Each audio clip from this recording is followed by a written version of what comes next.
mangsud narimeng kabu budine kang den bawani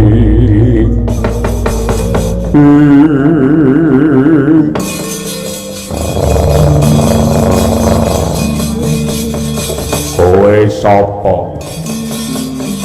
Anenggak Pandhawa Bratasena ya Werkudara aku Dewamra dari kondange Werkudara kuwi seneng perang seneng bandayuda wong sak donya kebrebeken awit saka kaprawiranmu ning nyatane bareng ketemu karo Dewamra cetha lamun kowe wong jirih getih wedi mati buktine kowe tak banting kowe tak pulasara kowe tak ajar males wae ora Werkudara yen pancen jiwamu ringkih kaya ngono aja ngaku satriya kowe nganggo gelungan malang kowe merogake Jaritana sing minting-minting tumrape Werkudara ngalahke wong liya kuwi luwih gampang tinimbang ngalahke karo nepsune dhewe merga ning donya ki ora ana musuh sing abot kejaba nafsune pribadi yen aku arep ndok pateni para kaki aku patenono kok ngono tembungmu upamane aku mati lega aku dipateni karo dulurku tuwa Ratu Ngamarta aku patenono aku wis marem bapakku karo mbokku wis ning swarga tapi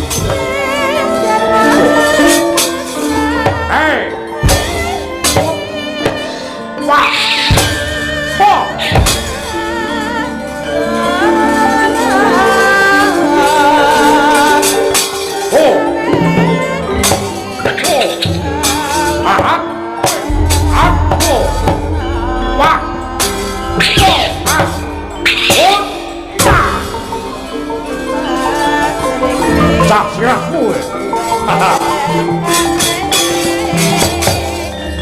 aja lihat anuan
Pandhawa tata katiwi saya Indriyaksasara maruta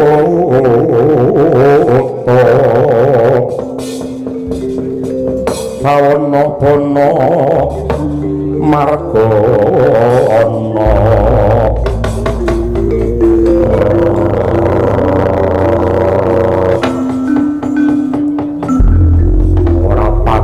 babar pisan wadya bala saka bumi kaca kapengkok ing Pancabaya bayane do mblencani do nyingkira gulung ana genderamu bongkok ana gaman Prabu Naga Wiruda sing magut suraning driya janji ana wong ketok saut remet dadi glepung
Ramrata Jayamrata gerbeten aku Ranggandra sepira ratu saka bumi kaca sapa sing ora trima Gatotkaca musuhe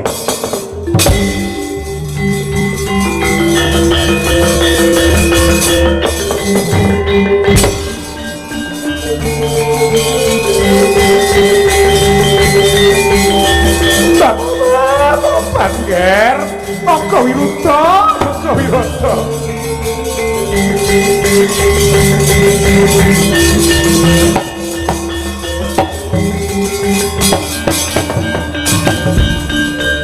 sabar pisan ora nduga ngono jagoku sing tak dama-dama sing tak gadang-gadang pandene ngletak tanpa nyawa dadi kwandha kaya mengkene si Naga Wirudha aku batari durga sing ora ntrimakake mesta lamun ta para putra-putra pendonjara kari dandang mangore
Unggur kaya ngene lurah-lurah do kedanan.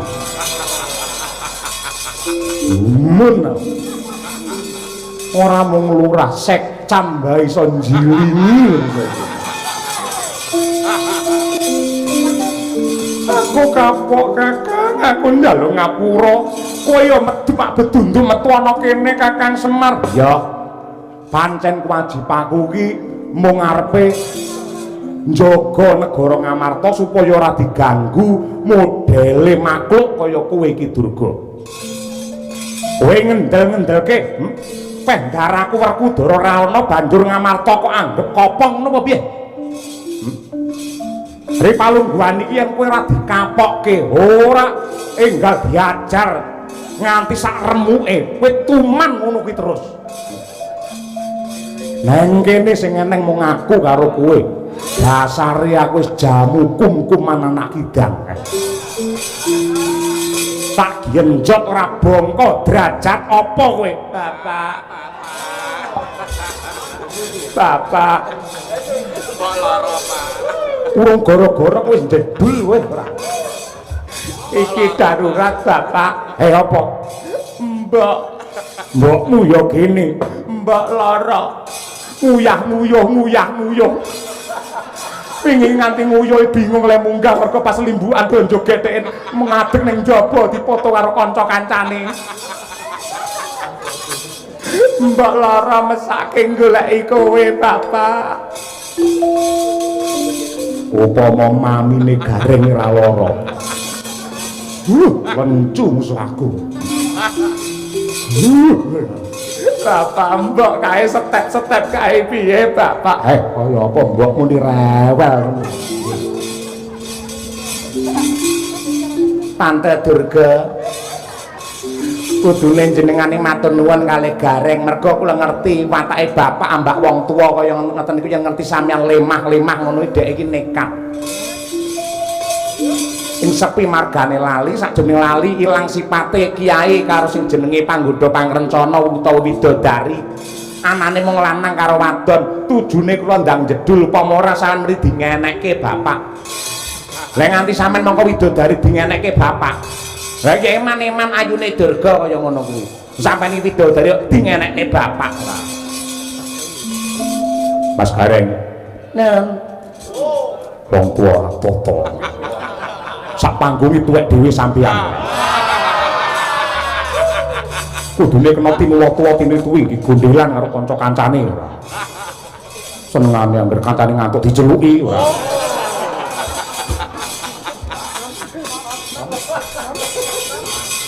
mam lah ini lho mesti kancane ngantuk diceluk-celuk ora senengane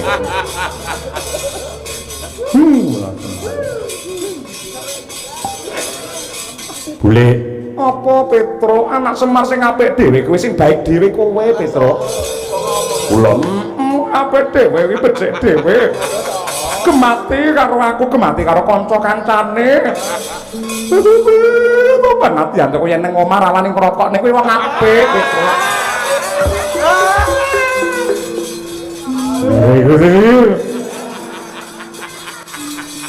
kula niki dugi mriki nulungi jenengan ngono lho ambak Mas Gareng kaya uret ngoten nika. Lah ngerti sampean ngaplah-aplah ngoten niku mesti dhek mesti nafsu banget ora.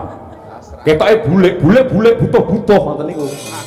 Tujune kula ndang teka mriki Gareng ndang minggat. Lah mboten sampean dingenekne kali Gareng niku. Saestu sumpah.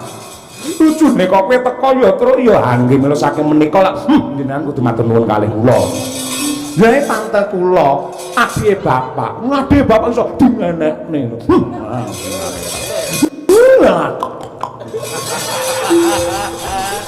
Pancen anake Semar kaya tikus kabeh. Pergi. Kelakuane do kaya luwak, ora ngerti akhlakul karimah ngono kuwi. Lah kelakuanmu do kaya nrasa titik pedan ning nggenku. Apa-apa ya ning nggenku, apa-apa ya nggenku. Mesake lambang ra iso gulung-gulung ngono. Mripate lak ya roh, batine lak ya ngerti. Iki bulik durga, iki adike bapak. Adike bapak iso dingenekne lho. Wah, jangkrik menghindar. Poh, numpak gokar bae. Wah, malah sing rugi dhewe aku, tas tak ambung letong iblis lanang. Oh. Hah?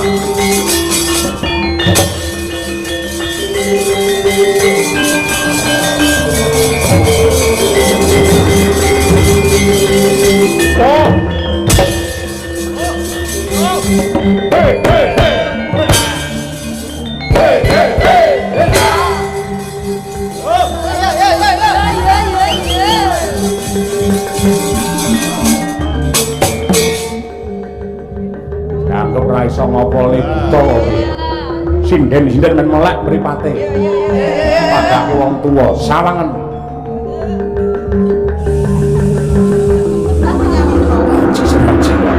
lampah lumpuh maringin sungsang wat ngobrol hot sawangen koprol angger konangan bojone malih cilik kok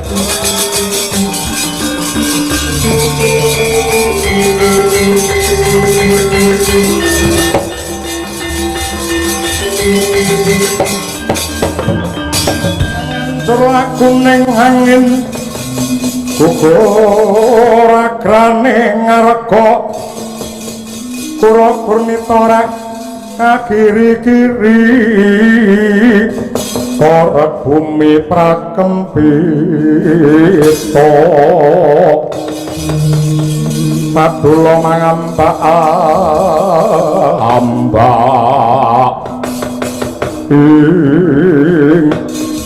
Gong ilang ngawik namastu namasidam wayah dudu wayahe no buta semeni gedene munggah oneng kahyangan jumujuk oneng repat kepanasan alun-alun ning para dewa para gage sajarwa kowe sapa lan mengku gawe apa aku buta ora dadah ora pernah ra duwe omah jenengku Dewa Amra kowe kukulun Bathara Indra ya dasar pranyata apa sing ndok karepake dewa iso njejekake adil lan bebener apa ora ndak sawang tak teropong saka Marcapada hukume kayangan ki kaya hukum Ladin yen munggah ketul yen mudhun landhep sing ana dhuwur ora bakal kejamah dening hukum nadyan duwe lumpuk lan duwe dosa nanging Ladin yen mudhun ki landhep tegese hukum kahyangan mung nyiksa dimbeleh karo rasane wong cilik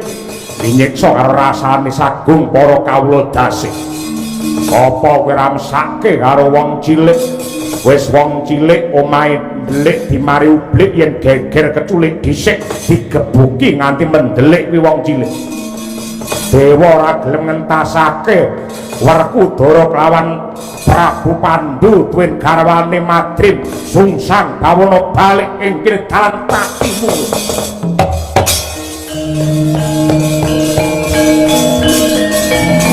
wong Pandhu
Sadiawu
Dewa Sugata marang soreng perang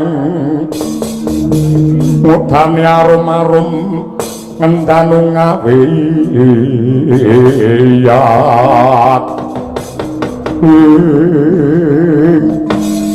Astungkara sidam sekaring bawana langgeng waspadaken menika Kakang Gunarsi Narada inggih Adi kula pangapunten dene kula seba tanpa pinijawet badhe ngaturaken ketiwasan ingkang kababar wonten ing repat kepanasan Sunapi Kakang Narada Pak mekaten di babar pisan mboten duga mana wonten denawa ingkang agengipun sasat kaya gunung mlaku naminipun Dewa Ampral ngamuk punggung Suratantaha nyuwun adil kalian para Jawata menawi dewa mboten ngentasaken Pandhu Madrim kalian Werkudara saking madyaning kawah badhe dipun orak-arik Kahyangan Suralaya menapa jengandika mboten merintahaken para dewa supados nrenggalangi sampun makarti lan jumakah para Durandara parandene mboten wonten ingkang mangga puliya sedaya sor Prabawa kalian kridanipun Dewa Ampral menawi paduka mboten enggal ngentasaken para-para ingkang tanpa dosa saking madyaning kawah Candra Dimuka niki mangke kayangan remuk bubuk dadi rempon Adi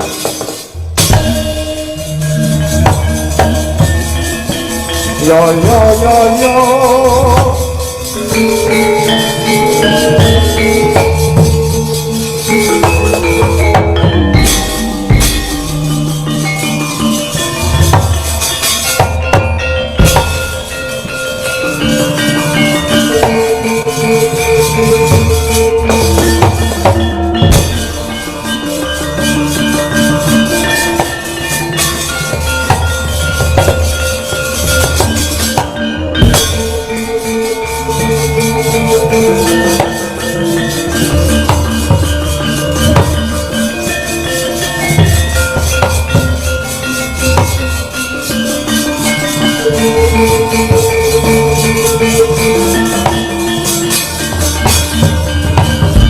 Wang-wang kunto kumbul patang ketikan sayang kongkoro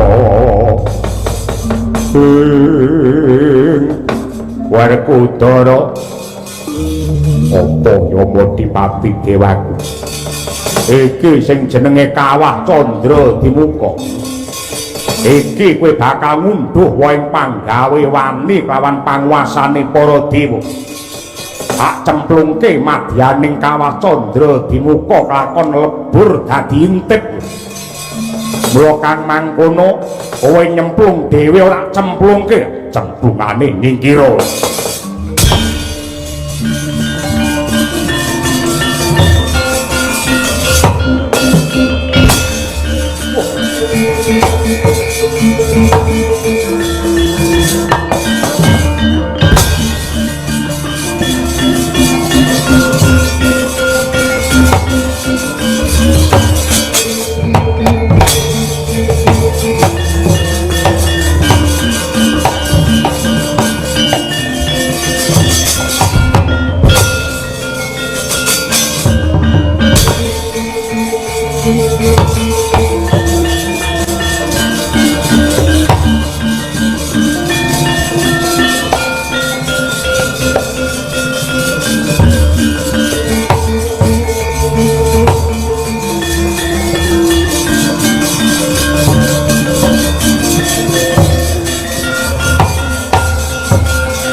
Candra Dimuka nyata gegirisi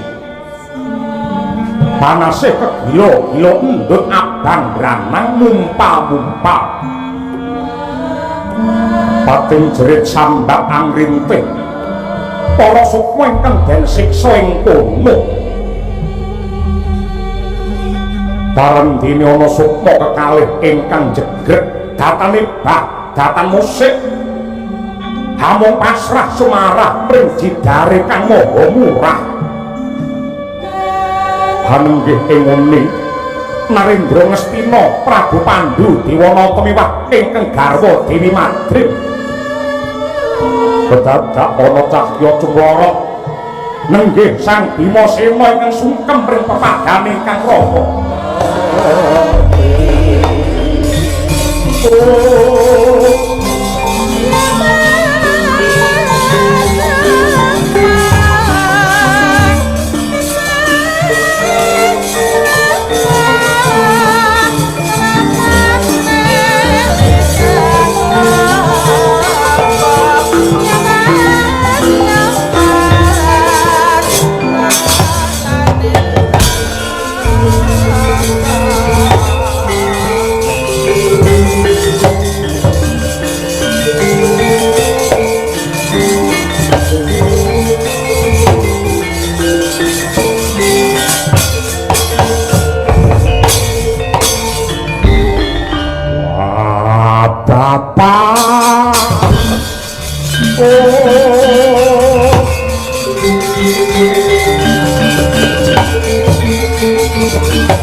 Wong bagus yo pijen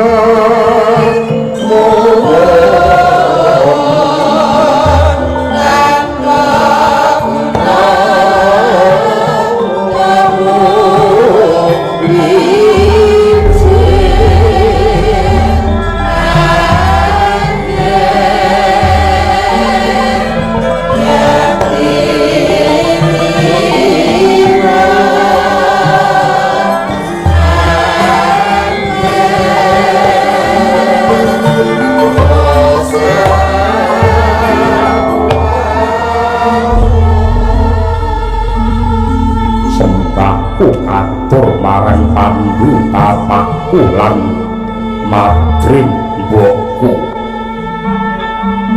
Jagat Dewa Bapaya jagat mangestungkara. Ya nggir putraku wong Jarot Bratasena ndak tampa. Kowe iki ngapa nek musuh aku ana kene? Kene iki papan pasiksan sing anane mung Panandang Bratasena. Kula kang mangkono kuwi aja ning kene. Kowe mulya marang negaramu Bratasena. Kaya jebul-jebul dadaku weruh kahanane bapakku lan ibuku disiksa ana kene. Bedaya apa Pandhawa kecah bondo kemul kamukten. Yen wong tuane ngagak-ngagak sekarat, aku mau bali aku tak ning kene ae, Bapak.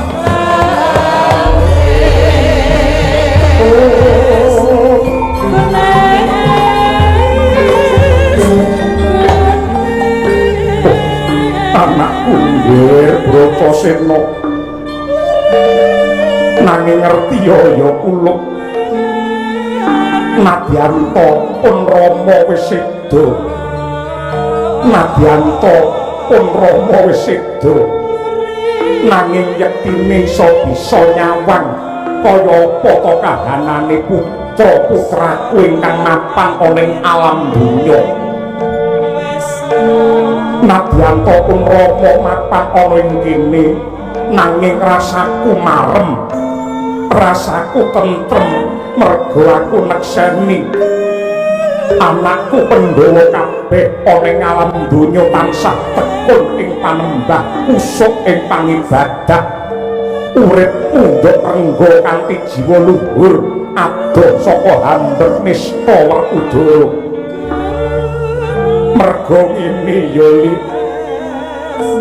mergo ngene yektine swarga lan neraka tumrape wong tuwa kuwi dununge ana tingkah lakune anak Nadyanto wong tuamu ana swarga paribasane yen anak iki tansah ngumbar dosa rasane kaya nyemplung neraka koso baline tanpa beda kaya Pandhu Nadyanto disiksa ning neraka nanging lamun to anak-anake kabeh padha becik tumindake apik kang dadi pakartine Nadyanto aku ning neraka rasaku kaya swarga ya nggih aku wis tentrem aku wis ayem nang kene kowe mulya aja nang kene Bratasena aku tetep melu bapak nang kene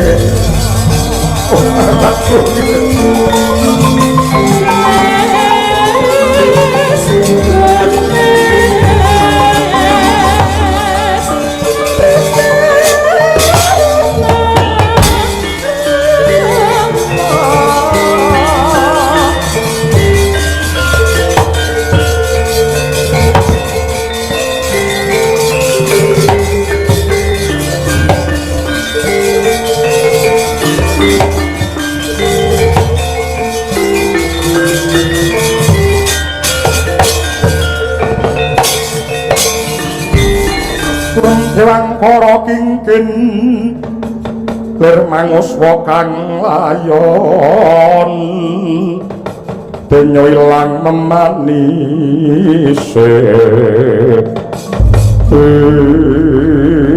kuluk Bratasena ulun Sang Hyang Girinata ingkang mrepeki jeneng kita ana madyaning Candra Dimuka Pruhanana Yonggir Nadyanto Dewa kuwi duwe panguwasa nanging panguwasane nuraki Narya Gada. Kula ripalungguhan iki saka gedhene tresna ulun kawan jeneng kita Werkudara. Jeneng kita ndak batalake ora sida ndak hukum ana ing Candra Dimuka. Nanging bakal ndak entasake saka madyaning kawah. Ning tetep ana syarate. Jeneng kita kena metu saka madyaning kawah bali mring Marcapada lamun to bisa ngundurake buta gedhe Dewa Amraling ngamuk ana ing Suralaya mula kowe mentasa tandingana dadi jagone dewa mbah kowe dadi jagone dewa mbah dadi jagone dewa Werkudara bakal minulya uripmu mbah ya apa aku nek kene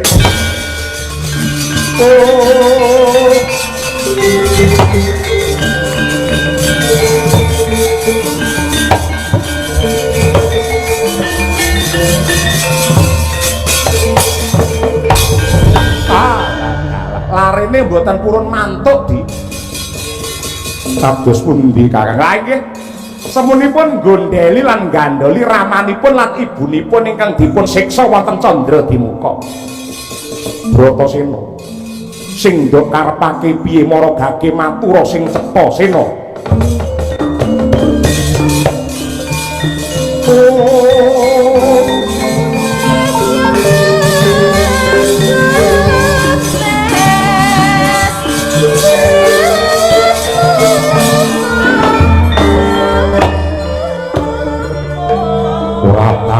Werkudara mentas saka kawah Candra Dimuka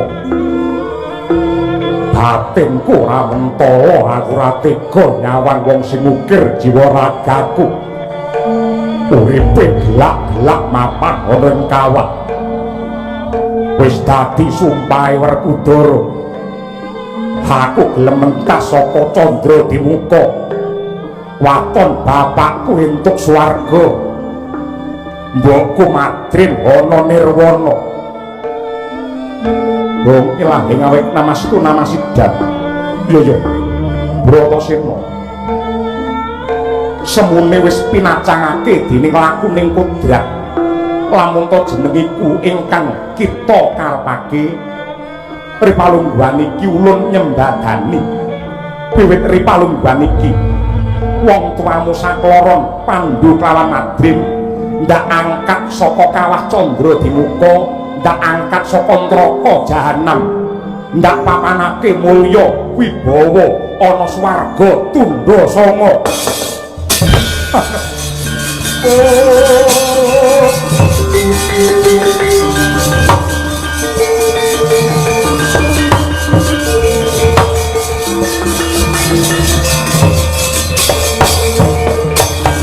Anakku bocah gagah pinter temen kowe mikul dhuwur mendem jero karo wong gedang Bratasena sepo lamun ta jeneng sira ki mutiaraning para putra kowe bocah sing mursid kowe bocah sing pinter mbagusi karo wong tuwa kowe anak sing birul waliden Bratasena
mangsud nari mengkabu budine kang den bawani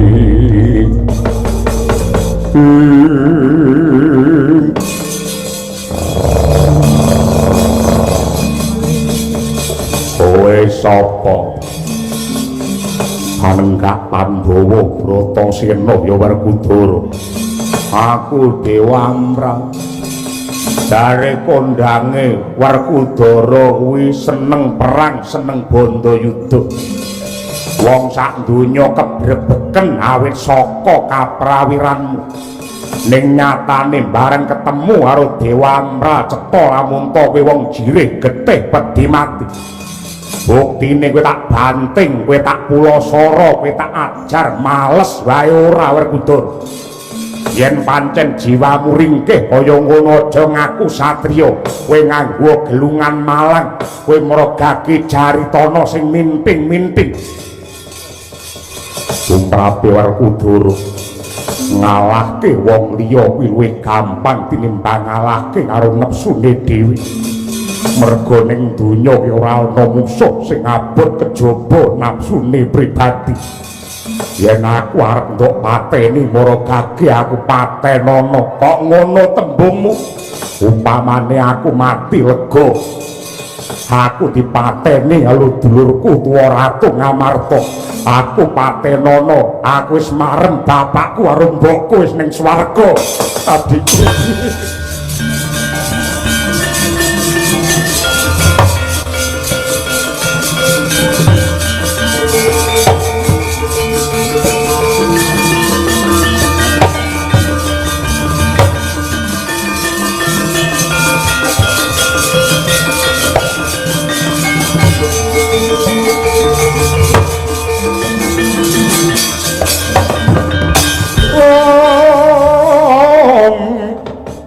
Semareka den prayitna semurire eka bali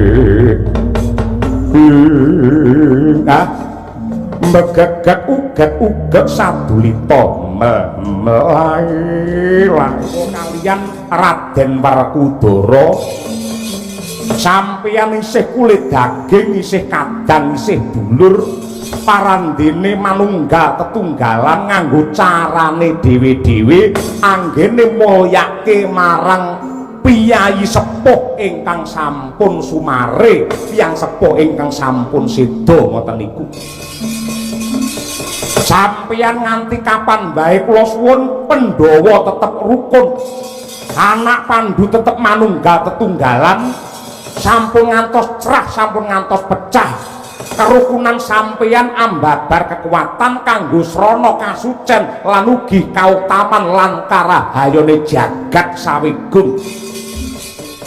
Mugi-mugi lekas jenengan saged tinulat lan dipun conto dening sinten kemawon tanpa beda adegipun papan panembah utawi Masjid Agung Darussalam ing Mojokerto Kedawung Sragen ingkang dipun pandhegani dening Bapak Dr. Haji Sukiman Sumarto anggenipun lila legawa nyeramakaken menapa kemawon kangge rahayune lan ngagungake asmane Gusti ingkang murba jagat.